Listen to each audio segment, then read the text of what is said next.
Assalamualaikum warahmatullahi wabarakatuh. Perkenalkan, nama saya Ahmad Rifani Jailani, mahasiswa dari Universitas Teknologi Digital dari kelas C5 Manajemen dengan nomor pokok mahasiswa 101210170. Dalam kesempatan kali ini, saya akan membuat sebuah video presentasi mengenai ma'rifatullah untuk memenuhi tugas evaluasi tengah semester mata kuliah pendidikan agama Islam.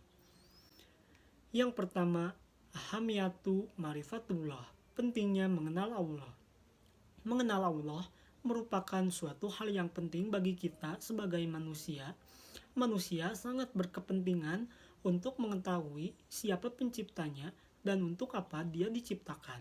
Namun, pemahaman dan pengetahuan kita tentang Allah harus didukung kuatut dalil-dalil yang kuat. Dalil-dalil yang dimaksud diantaranya: 1. Dalil nakli. Allah Subhanahu wa Ta'ala berfirman dalam Quran Surat Al-An'am ayat 19 yang berbunyi, A'udzubillahi minasyaitonir rajim. Bismillahirrahmanirrahim. Qul ayu sayyina kabaru sahadata qulillah sahidum baini wa bainakum wa uhiya ilayya hadzal qur'anu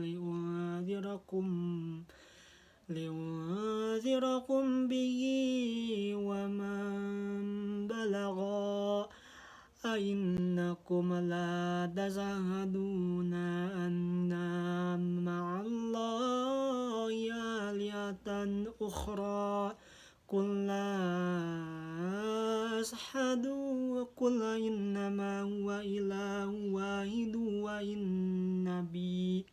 وَإِنَّنِي بَرِيءٌ مِّمَّا تُشْرِكُونَ.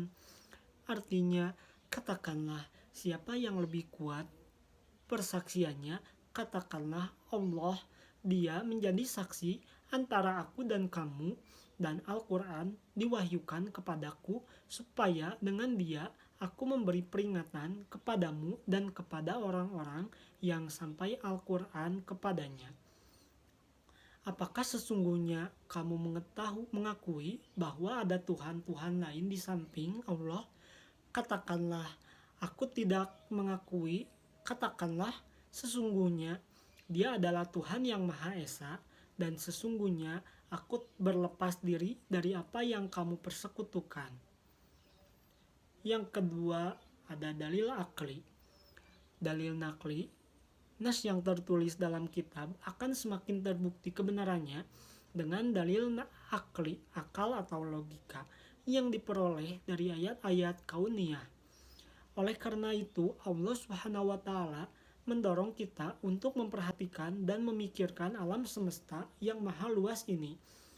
Allah Subhanahu wa Ta'ala berfirman dalam Quran Surat Al-Imran ayat 109 yang berbunyi, A'udzu billahi minasyaitonir rajim. Inna fi khalaqis samawati wal ardi والأرض واختلاف الليل والنهار لآيات لأولي الألباب. Artinya, sesungguhnya dalam penciptaan langit dan bumi dan silih bergantinya malam dan siang terdapat tanda-tanda bagi orang-orang yang berakal. Yang ketiga, dalil fitri. Jika manusia menggunakan fitrahnya, maka dia pasti akan menyatakan bahwa tidak ada Tuhan selain Allah yang Maha menciptakan alam semesta beserta isinya. Allah Subhanahu wa Ta'ala menjelaskan dalam Quran Surat Al-A'raf ayat 172 yang berbunyi, Wa idza akhadha rabbuka min bani adama min dhuhurihim dhurriyyatahum wa ashhadahum ala أنفسهم ألست بربكم قالوا بلى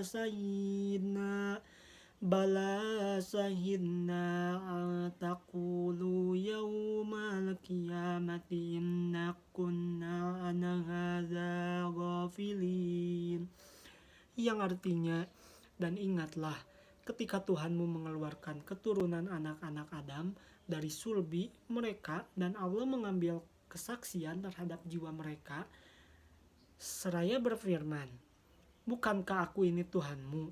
Mereka menjawab, betul, Engkau Tuhan kami menjadi saksi, kami lakukan yang demikian itu agar di hari kiamat tidak mengatakan sesungguhnya kami Bani Adam adalah orang-orang yang lengah terhadap ini. Ma'rifatullah, mengetahui, mengenal, dan mempelajari tentang Allah Subhanahu wa Ta'ala akan menumbuhkan asimar, buah hasil atau pengaruh di dalam jiwa, yakni raful imani wa taqwa, meningkatnya iman dan takwa. Keimanan dan ketakwaan itulah yang menjadi jalan bagi manusia untuk mendapat berbagai karunia fid dunia. Yang pertama ada at-tumaninah, ketenangan. Yang kedua al-amnu, rasa aman. Yang ketiga al-huriyah, kemerdekaan. Yang keempat al-barakat, keberkahan. Yang kelima al-khalifah, kekuasaan.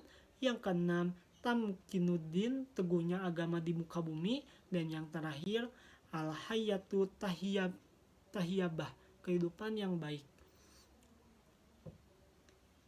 Sementara karunia fil akhirah, di akhirat yang akan didapatkan adalah 1. Dukhulul jannah, dimasukkan ke dalam surga. 2. Mardatillah, keridhaan Allah Subhanahu wa Ta'ala. Yang kedua, at-thariq ila ma'rifatullah, cara menuju ma'rifatullah. Ma'rifatullah berasal dari dua kata, ma'rifat, dan secara singkat ma'rifatullah adalah mengenal Allah. Menurut Imam Al-Ghazali, ma'rifat adalah pengetahuan yang tidak menerima keraguan terhadap zat dan sifat Allah Subhanahu wa Ta'ala. Ma'rifat terhadap zat adalah mengetahui bahwa sesungguhnya Allah adalah wujud esa, tunggal dan sesuatu yang maha agung, mandiri dengan sendirinya dan tiada satupun yang menyerupainya. Sedangkan ma'rifat sifat adalah mengetahui dengan sesungguhnya Allah itu maha hidup, maha mengetahui, maha kuasa, maha mendengar, dan maha melihat. Jalan menuju pengenalan terhadap Allah Subhanahu wa Ta'ala diantaranya 1. Melalui ayat-ayat Allah Subhanahu wa Ta'ala. Yang pertama ada ayat qauliyah, Quran surat At-Tin ayat 1-5. Yang kedua ada ayat kauniyah, Quran surat Fussilat ayat 53 dan Quran surat Ali Imran ayat 190. Yang kedua melalui metode Islam. Pertama dengan nakal dan akal, Quran surat Yunus ayat 100 dan 101, Quran surat At-Tolak ayat 10, dan Quran surat Al-Mulk ayat 10. 2. Membenarkan Quran surat Al-Imran ayat 191 dan Quran surat Qaf ayat 37. Yang ketiga menghasilkan iman. Yang ketiga melalui metode Islam. Pertama, dugaan dan hawa nafsu, Quran surat Al-Baqarah ayat 55, Quran surat Yunus ayat 36, dan Quran surat Al-An'am ayat 115. Keempat, melalui metode Islam. 1. Ragu-ragu, Quran surat Al-Hajj ayat 55, Quran surat An-Nur ayat 50. 2. Berakibat kufur, Quran surat Al-Kahf ayat 105 dan Quran surat Al-Baqarah ayat 39.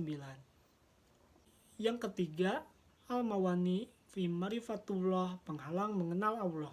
Secara garis besar, terdapat dua hal yang menghalangi manusia dalam mengenal Allah. Pertama, maradus syahwat, berkaitan dengan penyakit hati, berupa nafsu dan kesenangan serta perilaku yang tidak terpuji. Kedua, maradus syubhat, berbagai hal yang menimbulkan keraguan, lebih banyak berkaitan dengan masalah akal dan logika. Maradus syahwat, al-fisku, kefasikan. Fasik adalah orang-orang yang senantiasa melanggar perintah Allah dan larangan Allah. Mereka hanya memikirkan kehidupan dunia saja, tidak memikirkan kehidupan akhirat. Mereka lupa kepada Allah, maka Allah pun membiarkan mereka bergelimang dalam kesesatan, lupa hakikat dirinya, dan pada akhirnya semakin jauh dari jalan yang diridhoinya. 2. Al-kibru, kesombongan. Kesombongan merupakan suatu sikap di mana hati seseorang ingkar dan selalu membantah terhadap ayat-ayat Allah Subhanahu wa Ta'ala. 3. Az-zulmu, kezaliman. Allah Subhanahu wa Ta'ala menerangkan bahwa orang yang paling zalim ialah orang yang telah sampai kepadanya peringatan Allah, telah sampai pula kepadanya ayat-ayat Al-Quran dan petunjuk Rasul, kemudian mereka berpaling dari ajaran dan petunjuk itu karena angkuh dan penyakit dengki yang ada di dalam hatinya. Sikap zalim, aniaya seperti inilah yang menghalangi mereka dari mengenal Allah Subhanahu wa Ta'ala. 4. Al-kizbu, kedustaan. Kedustaan merupakan sikap bohong, pura-pura, dan pengingkar terhadap ayat-ayat Allah Subhanahu wa Ta'ala. Mereka menyebarkan permusuhan dan fitnah-fitnah untuk melemahkan barisan kaum muslimin, namun usaha kaum munafik itu selalu gagal dan sia-sia. Hati mereka bertambah susah, sedih, dan dengki, sehingga pertimbangan-pertimbangan yang benar dan jujur untuk menilai kebenaran semakin lenyap dari mereka. 5. Kasratul ma'asi, banyak melakukan perbuatan maksiat. Allah Subhanahu wa Ta'ala berfirman, sekali-kali tidaklah demikian, sebenarnya apa yang selalu mereka usahakan itu menutupi hati mereka. Quran Surat Al-Mutaffifin ayat 14. Berkata Al-Baghawi, arain artinya menguasai. Dikatakan minum khamar itu telah membuat arain atas akalnya. Maksudnya telah menutupi akalnya sehingga dia menjadi mabuk. Sehingga ayat tersebut bisa diartikan perbuatan-perbuatan maksiat itu telah menutupi dan menguasai hati mereka. Berkata Hasan al-Basri, dosa yang menumpuk atas dosa yang lain sehingga hati menjadi mati. Maka berdasarkan ayat ini jelaslah orang yang banyak melakukan maksiat pasti akan terhalang dari mengenal Allah Subhanahu wa Ta'ala. Maradhu asubha. Yang pertama, al-jahlu, kejahilan atau kebodohan. Tidak mau memikirkan ayat-ayat Allah Subhanahu wa Ta'ala, baik ayat qauliyah yang tersurat dalam Al-Quran maupun ayat-ayat kauniyah yang tersirat di seluruh penjuru alam semesta. Inilah yang menyebabkan terhalangnya manusia dari mengenal Allah Subhanahu wa Ta'ala. Kedua, al-irtiyab, keraguan-raguan. Hal ini disebabkan karena sedikitnya ilmu dan ma'rifah, pemahaman. Bisa dikatakan pula keraguan-raguan ini lahir dari kebodohan. Begitu orang-orang munafik selalu berada dalam kondisi terombang-ambing antara iman dan kafir. Berikutnya yang ketiga, al-inhiraf, penyimpangan. Manakala manusia tidak mau berpegang teguh kepada petunjuk Allah Subhanahu wa Ta'ala, tidak mau berkomitmen melaksanakan tuntunannya, bahkan mereka malah mengikuti hawa nafsu dan akal pikirannya, maka pada saat itulah hatinya akan keras membatu. Al-ghalafah, kelalaian. Dalam poin pertama telah disebutkan bahwa manusia tidak menggunakan potensi dirinya untuk memahami ayat-ayat Allah Subhanahu wa Ta'ala, maka mereka akan terhalang dalam mengenalnya. Hal ini karena kebodohan mereka itu membuat mereka lalai atau lengah. Keempat, al-adillah ala wujudillah, bukti keberadaan Allah. Dalil-dalil yang membuktikan kewujudan Allah ini boleh kita lihat dari berbagai aspek, diantaranya ada dalilul fitri, dalil fitrah. Fitrah artinya al-khilqah, yaitu keadaan asal ketika seorang manusia diciptakan oleh Allah Subhanahu wa taala. Maksudnya manusia sejak awal penciptaannya telah membawa naluri bertuhan. Sejak di dalam ruh manusia telah mengakui eksistensinya Allah Ta'ala sebagai Tuhannya. Adanya naluri bertuhan ini terbukti dengan apa yang dirasakan oleh manusia itu sendiri, yang selalu merasa butuh kepada zat yang lebih tinggi, lebih kuat, dan lebih berkuasa dibanding dirinya, agar dia dapat berlindung dan memohon pertolongan kepadanya. Kedua, ad-dalilul hissi, dalil yang dapat diindra. Ada bukti-bukti keberadaan Allah Subhanahu wa taala yang dapat dinikmati, dilihat, dirasai atau disentuh oleh indera manusia. Biasanya berupa kejadian luar biasa yang terjadi di tengah-tengah umat manusia. Di antaranya adalah mukjizat para nabi dan rasul yang telah disaksikan manusia, perahu Nabi Nuh beserta peristiwa banjir besar yang terjadi pada masanya, terselamatkannya Nabi Ibrahim karena api yang membakar dijadikan dingin, terbelahnya lautan pada masa Nabi Musa, dan lain-lain. Semua perkara luar biasa itu menjadi bukti bahwa Allah Subhanahu wa taala itu ada. Yang ketiga, ada dalilul akli, dalil akal.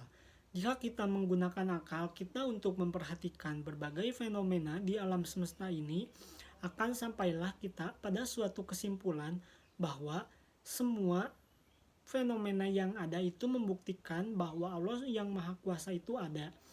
Beberapa fenomena yang menjadi bukti wujud Allah diantaranya adalah adanya fenomena khalaqa penciptaan, sawa penyempurnaan, qaddara penentuan, dan hadda petunjuk. Allah Subhanahu wa taala menerangkan bahwa dialah yang menciptakan dan menyempurnakan penciptaannya segala makhluk, dan dia pula yang menentukan segala sesuatu menurut bentuk dan ukuran yang tepat dan seimbang. 4. Adat litu tarikhi, dalil sejarah, merupakan dalil-dalil kekuasaan dan keagungan Allah Subhanahu wa taala yang diambil dari peristiwa-peristiwa yang telah berlaku di atas muka bumi. Kemudian kami utus kepada umat-umat itu rasul-rasul kami berturut-turut. Tiap-tiap seorang rasul datang kepada umatnya, umat itu mendustakannya, maka kami perikutkan sebagai mereka dengan sebagian yang lain, dan kami menjadikan mereka buah tutur manusia, maka kebinasaanlah bagi orang-orang yang tidak beriman. Quran Surat Al-Mu'minun ayat 44. Mengagungkan Allah dan mentauhidkan Allah. Dari semua dalil-dalil yang dapat dilihat di atas, itu adalah berfungsi menguatkan pandangan kita betapa keagungan Allah Subhanahu wa taala itu begitu luar biasa. Mungkin cukup sekian presentasi yang saya sampaikan.